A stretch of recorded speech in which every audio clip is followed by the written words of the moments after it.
5 நண்பர்கள் மும்பை போறதுக்காக ராத்திரி நேரத்துல வந்தாங்க. ஒரு விசித்திரமான ரயில்வே ஸ்டேஷன்ல அங்க இருக்கிற மனிதர்கள்ல இருந்து அங்க இருக்கிற பொருட்கள் வரைக்கும் அந்த காலத்து சம்பந்தப்பட்டதா இருந்தது. கூடவே ரொம்ப விசித்திரமான சம்பவங்கள்லாம் நடந்துகிட்டு இருக்கு. ரோனித், எனக்கு என்னமோ இந்த இடத்துல இருக்கிறது சரியா படல. வாங்க இங்க இருந்து போயிடுவோம். எனக்கும் தான் இங்கே இருக்க பிடிக்கல. ஆனால் இந்த சமயத்தில் இங்கேருந்து எப்படி திரும்பி போகிறது? ஒரு ஆட்டோ இல்லை, கேப் இல்லை. அப்புறம் மாதவும் அந்த ட்ரெயினுக்குள்ளே ஏறி காணாமல் போயிட்டான். எனக்கு தெரிஞ்சு நாம் எந்த அளவுக்கு யோசிக்கிறோமோ அந்த அளவுக்கு நமக்கு டென்ஷன் தான் ஏற்படும். ஒரே ஒரு வழி தான் இருக்குது. அடுத்த ட்ரெயின் வர வரைக்கும் நாம் இங்கேயே காத்திருப்போம். அதில் ஏறி இங்கேருந்து நம்ம போயிடுவோம். அதே மாதிரி கடவுள் நினச்சார்னா மாதவ கூட நமக்கு அடுத்த ஸ்டேஷனில் கிடச்சிடுவான். அவங்க எல்லாரும் இப்போ ஒரு பெஞ்ச்ல உட்காந்துக்கிட்டு ட்ரெயினோட வரவுக்காக காத்துக்கிட்டு இருந்தாங்க. கொஞ்ச நேரத்துக்கு முன்னாடி அவங்களுக்கு நடந்ததெல்லாம் ரொம்பவே பயங்கரமா இருந்தது. ஆனா நடந்த விஷயங்கள் எல்லாத்தையும் அவங்க ரொம்ப பெருசா எடுத்துக்கல. டிக்கெட் கவுண்டருக்குள்ள இருந்த அந்த ஆளு தன்னோட ரேடியோல பயமுறுத்துற மாதிரி பாட்டை போட்டு போட்டு அவங்க மனசுல இருந்த பயத்தை இன்னும் அதிகமாக்கிட்டு இருந்தான். அப்பதான் அவங்களுக்கு ஒரு சத்தமான குரல் கேட்டுச்சு. அதுல அவங்களுடைய கவனம் அந்த பக்கமா போயிடுச்சு. சமோசா வாங்கிக்கங்க, சுட சுட சமோசா. எனக்கு ரொம்ப பசிக்குது, உங்களுக்கும் சமோசா வேணுமா? அப்ப ரோஹித் வேண்டான்னு சொல்லி தலையை அசைச்சான். அப்புறம் மேகனா அந்த சமோசாக்காரர்கிட்ட போனா. அங்கிள் 2 சமோசா கொடுங்க. இந்த அம்மா. மேகனா அந்த சமோசாவை வாங்கிக்கிட்டு அவர்கிட்ட 20 ரூபாய் கொடுத்தா. அம்மாடி, உங்ககிட்ட சில்லறை கிடையாதா? அங்கிள், இதுக்கு 20 ரூபாய் கொடுக்காம வேற எவ்வளவு கொடுக்கறது? அந்த மனுஷன் ரகசியமான முறையில அவளை உத்து பார்த்துட்டு என்ன சொன்னார்னா, இந்த 2 சமோசா 1 ரூபாய். இவ்வளோ பெரிய காசு ஏன் கொடுக்குற? இத கேட்டதும் மத்த 3 பேரும் அவங்க இடத்த விட்டு எழுந்து நின்னாங்க. நீங்க ஒண்ணு பண்ணுங்க, மீதி பணத்தையும் நீங்களே வச்சுக்கோங்க. இத கேட்டுட்டு அந்த மனுஷன் ரொம்ப வேகமா அந்த இடத்த விட்டு புறப்பட்டு போனாரு. விசித்திரமான விஷயமா இருக்கு, இந்த காலத்துல 1 ரூபாய் யார்கிட்ட இருக்கும்? இப்படி சொல்லிட்டு மேகனா ஒரே ஒரு சமோசாவை எடுத்து வாயில வச்சா. அவளோட நாக்கே கெட்டு போச்சு. என்னாச்சு மேகனா? இந்த சமோசாவோட டேஸ்ட் பல மாசமா கெட்டு போன மாதிரி இருக்கு. இந்த சமோசாக்காரரை கூட அந்த இடத்துல எங்கேயும் காணோம். அவங்க 4 பேரோட அதிர்ச்சிக்கு எல்லையே இல்லாம போயிடுச்சு. அவங்க இப்ப 4 பேரும் அதே இடத்துல உறைஞ்சு போயிருந்தாங்க. கொஞ்ச நேரத்துக்கு அப்புறம் ட்ரெயின் வந்த போது அவங்களுக்கு உயிர் வந்த மாதிரி இருந்தது. ட்ரெயின் வந்துடுச்சு, வாங்க. ட்ரெயின்ல ஏறினதும் அந்த ட்ரெயின்ல இன்னொரு கதவை கேட்ட அவங்க ஒரு பொண்ணு தரையில உட்காந்துக்கிட்டு தன்னோட முகத்தை மறைச்சுக்கிட்டு அழுதுட்டு இருந்ததை பார்த்தாங்க. யார் இவ? எதுக்காக இப்படி அழுதுட்டு இருக்கா? வினித் அவளை நோக்கி போகிறதுக்கு தான் இருந்தான். அப்ப ரோனித் அவனை தடுத்து நிறுத்தினான். இங்க எல்லாமே ரொம்ப விசித்திரமா இருக்கு. நாம யாரும் அவகிட்ட எதுவும் பேசக்கூடாது. வாங்க போய் உள்ள உட்காருவோம். அவங்க 4 பேரும் கொஞ்ச தூரம் முன்னாடி போய் ஒரு கோச்சில உட்கார்ந்தாங்க. ஆனா வினித்துக்கு அவளை போய் பார்க்கணுன்ற எண்ணம் தூண்டிக்கிட்டே இருந்தது. நான் கொஞ்சம் வாஷ்ரூம் வரைக்கும் போயிட்டு வரேன். இப்படி சொல்லிட்டு தன்னோட இடத்துல இருந்து அவன் எழுந்தான். அப்புறம் அந்த பொண்ணு பக்கத்துல போனா. யார் நீங்க? எதுக்காக இந்த மாதிரி அழுதுட்டு இருக்கீங்க? செவந்த நேரம், அழகான முகம், கண்ணுல இருந்து வடிஞ்சிட்டு இருந்த கண்ணீர் கூட அவளோட அந்த அழகை மறைக்க முடியாம இருந்தது. அவளை பார்த்துட்டு வினித்தோட மனசுல ஒரு வித்தியாசமான நெருடல் ஏற்பட்டுச்சு. நீங்க எதுக்காக இந்த மாதிரி அழுதுட்டு இருக்கீங்க? நான் இந்த ட்ரெயின்ல என் புருஷனோட டெல்லிக்கு போய்கிட்டு இருந்தேன். நாங்க 2 பேரும் இந்த கதவு கிட்ட தான் நின்னுக்கிட்டு வெளியில இருக்கிற காட்சிகளை பார்த்துக்கிட்டு இருந்தோம். ஆனா திடீர்னு என் புருஷனோட கால்கள் தடுமாறிடுச்சு. அவரு ட்ரெயினை விட்டு வெளியில போய் விழுந்துட்டாரு. அப்புறம் அவரு இறந்துட்டாரு. உங்களுக்கு நடந்தது ரொம்ப மோசமான விஷயம். நீங்க ட்ரெயினை விட்டு இறங்கி அவரை தேடுறதுக்கு முயற்சி பண்ணலையா? நான் இந்த ட்ரெயினை விட்டு எப்ப இறங்கினாலும் மறுபடியும் இதே ட்ரெயின்குள்ள வந்து மாட்டிக்கிறேன். அது எப்படி முடியும்? இப்படி சொல்லிட்டு அந்த பொண்ணு ஓடிட்டு இருந்த ட்ரெயினை விட்டு வெளியில காலடி எடுத்து வச்சா. இல்ல. வினித் அப்படியே ஒரு நொடி அதிர்ச்சியாயி நின்னான். தான் கண்ணு முன்னாடியே ஒருத்தவங்க இறக்குறத பாக்குறது அவனுக்கு ரொம்ப பெரிய விஷயமா இருந்தது.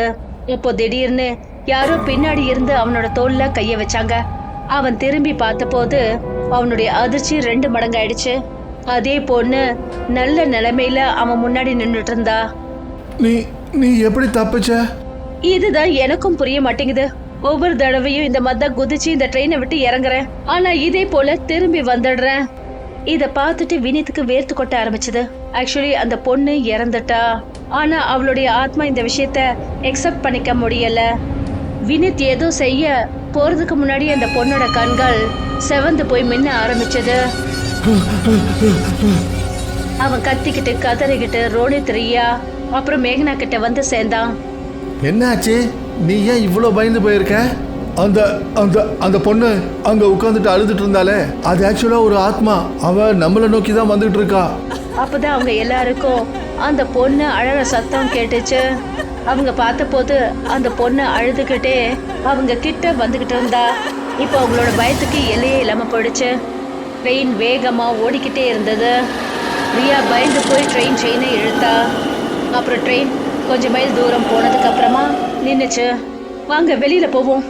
மற்ற 3 பேர் ட்ரெயினை விட்டு இறங்கிட்டாங்க. ஆனா அந்த பொண்ணு வினித்தை பிடிச்சிட்டா. அப்புறம் ட்ரெயின் வேகமா போயிடுச்சு.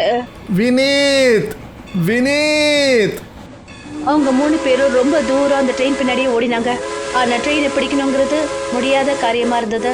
அப்பதான் திடீர்னு ட்ரெயின்குள்ள இருந்து ஏதோ ஒண்ணு அவங்க காலில் வந்து விழுந்தது. இது என்னது? அவங்க எல்லாரும் ஒன்னா கீழே பார்த்தாங்க.